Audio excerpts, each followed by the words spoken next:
to a new tweet from President-elect Donald Trump. It's got everyone talking about it, this one raising a lot of questions about his nuclear ambitions for America. On Twitter, he wrote, quote, "The United States must greatly strengthen and expand its nuclear capability until such time as the world comes to its senses regarding nukes," end quote. An expansion would break with a decades-long policy to reduce atomic stockpiles.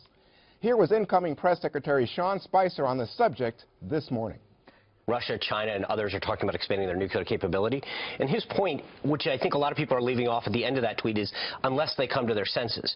And I think countries need to know that under a Donald Trump presidency, business as usual is over. He's going to act. He's going to protect America. And if they increase their nuclear capability, America will act. Mr. Trump is reportedly open to an arms race, according to an off-camera interview he did this very morning with another cable channel. So how is Russia responding? President Vladimir Putin shrugged it off today.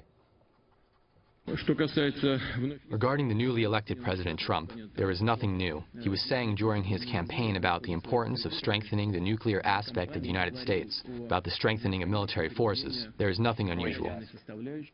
So, Greg, we see Vladimir Putin saying, no big deal. Well, you know what?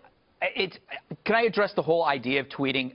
Donald Trump is an addict, but he's not addicted to drugs or alcohol. He's addicted to tweeting. I know, because I'm an addict, too. I understand what he's going through.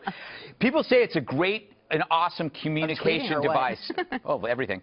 But they say it's an awesome communication device. But I don't think that's why he does it. I don't think it's for us. I think it's for him. To him, it's like a video game predicated on attention. So he'll send out a tweet to see what he gets back in return. It really is like playing a video game, and he's always trying to beat his previous score. Like maybe he'll get 27,000 retweets when he says this about Hillary, but maybe he'll get 50,000 retweets if he says this about Russia. So it's to him, I think he's always trying to get better. And we have to wonder, you know, will we suffer from Donald Trump tweeting exhaustion in a couple of years if he keeps doing this? Because we react every single time because it's news. Just a quick follow-up with Sure. you. You realize he's going to be President of the United States. Right. And we don't know if this is for real or his opening bid. You know, I mean, is it going to become the boy who cried bluff? Well, so that's why I want to ask Eric, because Eric, we both know a lot of the players here, but so Sean Spicer goes on here and says, business as usual is over. If other countries act to increase their nuclear supplies, the United States is going to respond. But then Jason Miller, who's the communications director, says, wait, no. All Donald Trump is trying to say is, you know, we don't want the threat of nuclear proliferation to get out of control. And so he's laying a marker down and saying, don't do that. Are you confused? Yes. Success. There it is. Donald Trump achieved what he wants. He wants to keep everyone off guard, on their heels. Even his own staff? Not just one. Well, no, his own staff. They know what believe me. But Spicer has a different message than Miller. Do you think Sean Spicer and Jason Miller didn't know the other ones was going to say exactly what they're going to say? Here's the deal. Okay. Donald Trump made this comment, very provocative comment. The world took it, ran with it. The left goes, oh, my God, the end of the world's coming. World War III, nuclear proliferation, we're all dead. And then they start playing with this with us. Hey, this is what he means. This is what he means. Juan, you're confused. I think world leaders are confused. And for once, I'm thrilled that the world doesn't know what we're about. Instead of Barack Obama, who was anti-nuclear, anti-war, anti-everything, and anti-confrontational to the point where we were being walked over by other countries.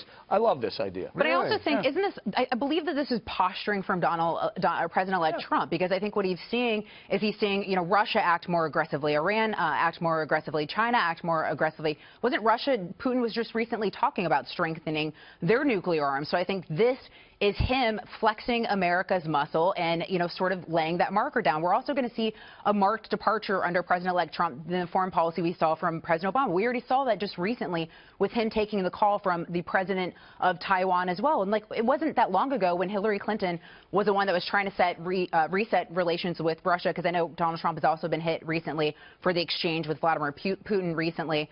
It wasn't that long ago they were trying to reset relations. Also, you look at the fact that the media essentially gave a free pass past to President Obama with his Iran deal, which failed to really sink teeth in trying to stop Iran from obtaining a nuclear weapon. Meanwhile, we gave them everything, with giving them $100 billion in sanction relief, while simultaneously removing trade restrictions as well. So, well, Lisa, let me just pick up on something Eric was talking about with Jillian, because Jillian, is this how the left, as Eric was saying, is sort of bollocksed by all this? I mean, is this how an arms race starts?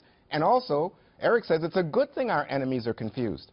I'm wondering, is it really a good thing to have world leaders confused about U.S. policy with regard to nuclear weapons?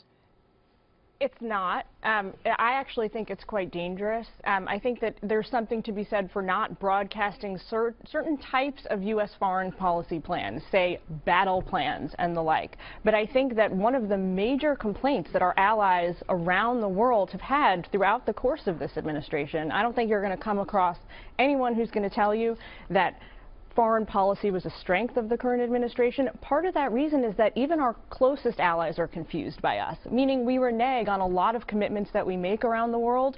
We renege on a lot of engagement that has traditionally been going on. I fear that President Trump is going to pull us back from those types of things further. I do agree with Lisa that I don't think that this is a lot more than President-elect Trump flexing his muscle at the outset. Newsflash to everyone, if you didn't know already, most traditional U.S. foreign policies that we've got are going to be reversed very quickly. And so this is him kind of giving the flare signal that he's starting. He's going to come out of the gate running on this.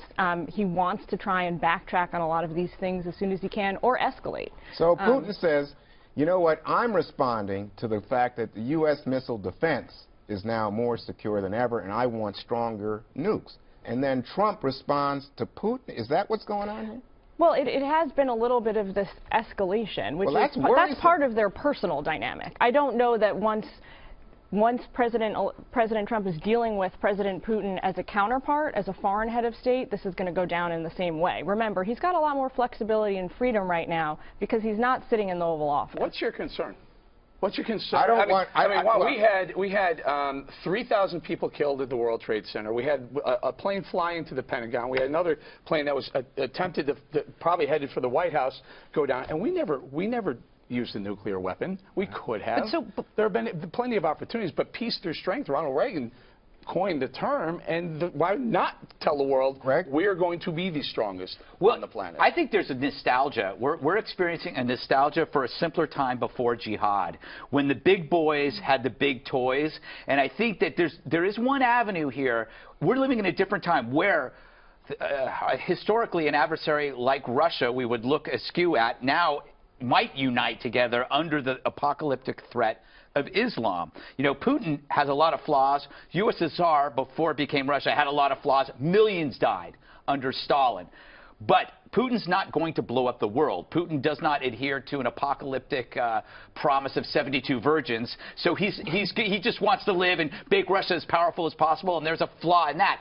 But when you're comparing evil and evil, sometimes your enemy becomes your friend when dealing with something as crazy as Islamism. Real quick, what's worse, though? President-elect Trump sending out a tweet, sort of laying down the marker, and I think trying to, sort of flex his muscle a little bit, or a deal like the Iran deal, which for a lot of accounts is an abysmal failure and really sets the groundwork and the failed policy more substantially than a tweet does. So I think that's the point I was trying to make earlier, is the Iran deal, by comparison, is much worse, but people barely blinked an eye. Well, let me just quickly say, what about the cost? It would be billions of dollars at a time when President-elect Trump says he wants to cut spending, right? And cut tax. Now you're going to say, oh, here's some billions. The liberals worry about the price tag. Isn't that an inconsistency? All of a sudden, there's a cost. No, you can pick on me, but isn't that an inconsistency?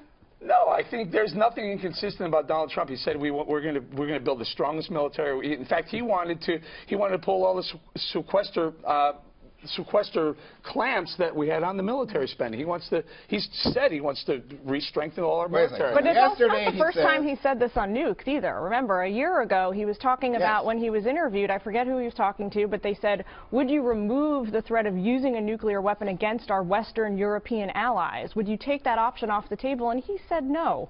People freaked out at the time. This is not the first time he said something like incendiary about our nuclear capability. Wow. So it's kind of part of a pattern. yesterday he said, you know what, we want to cut spending, Boeing, Lockheed. Now all of a sudden the spending, that's why I raised the question. It's not wasteful spending. He doesn't I don't know if he doesn't see spending money on our military as wasteful spending if it's spent in the right way. And one last note, Putin had a long press conference today in which he said the Democrats need to learn how to lose with dignity. Yep.